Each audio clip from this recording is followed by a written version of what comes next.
If you're a U.S. person with assets overseas, you've probably run into this really confusing situation. You've got the FBAR and you've got Form 8938. They look kind of the same, they often report the same accounts, but they are totally separate things, and messing them up can lead to some really severe penalties. So, okay, let's dive right in and untangle this whole thing. All right, here's the roadmap for this explainer. First, we're going to talk about why on earth this two-form system even exists. Then, we'll do a deep dive into the FBAR, and then we'll do the same for Form 8938.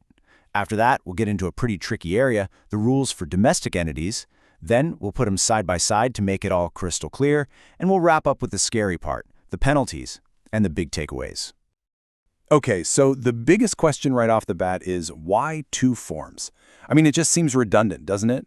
But once you look under the hood, you realize the government is coming at this problem from two completely different directions, using two different sets of laws. It's not just extra paperwork, there's actually a method to the madness.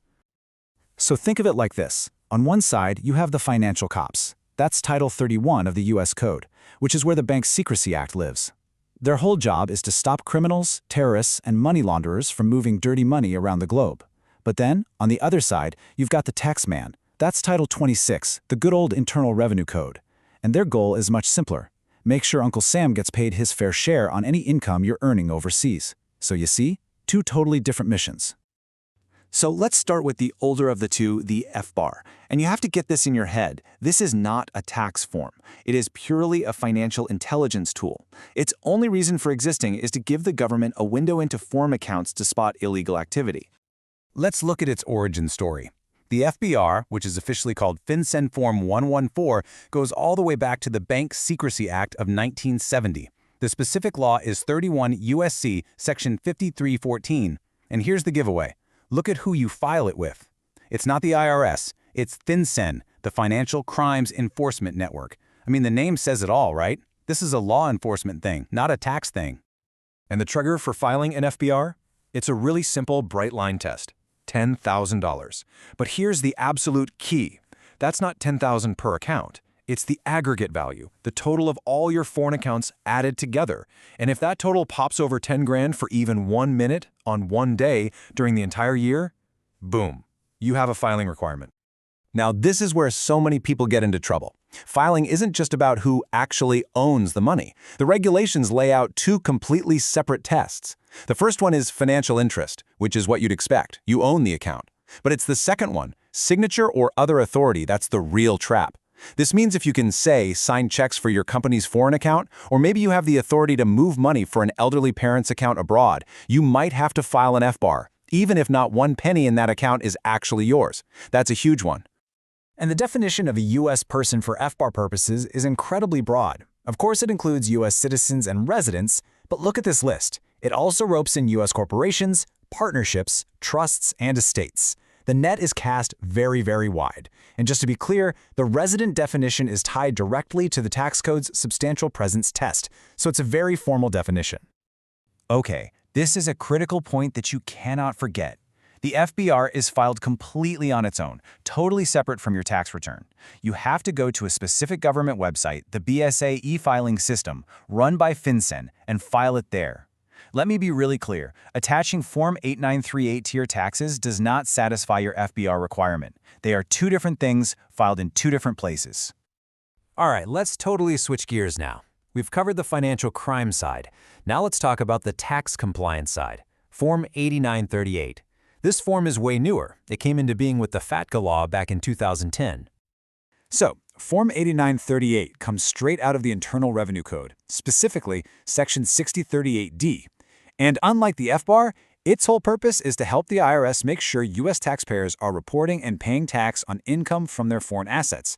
And as you'd expect, you file this one directly with the IRS.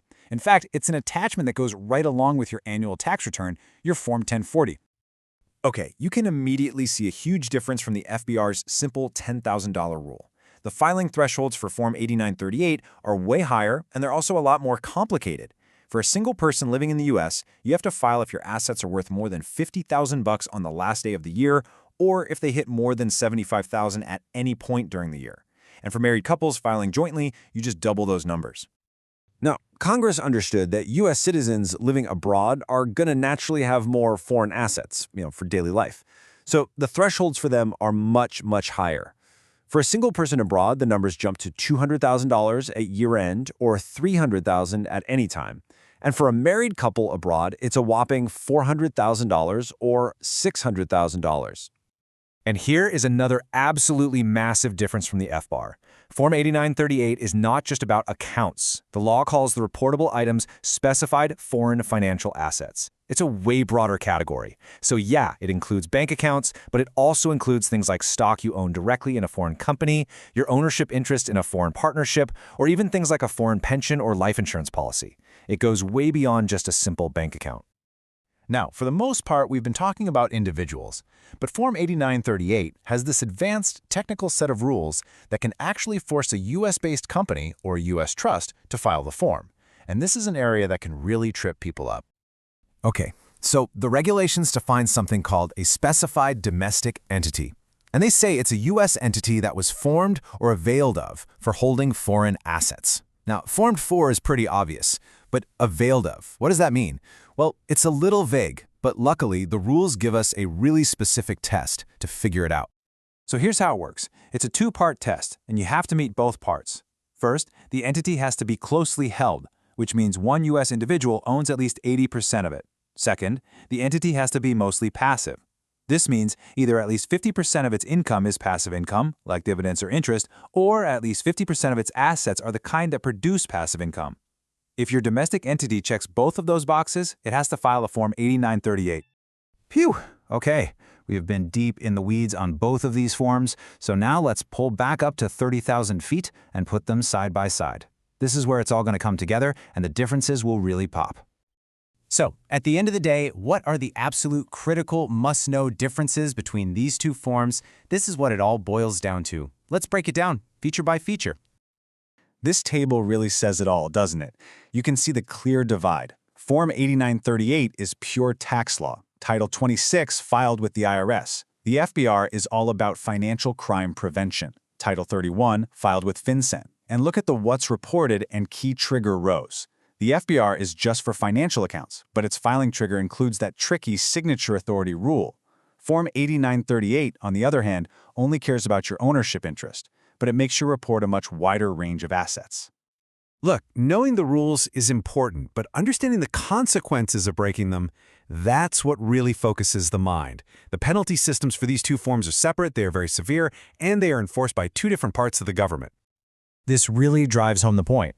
The IRS is the one that's going to come after you for Form 8938 penalties because it's their form. But for the FBAR, the penalties come directly from FinCEN, a totally different bureau within the Treasury Department.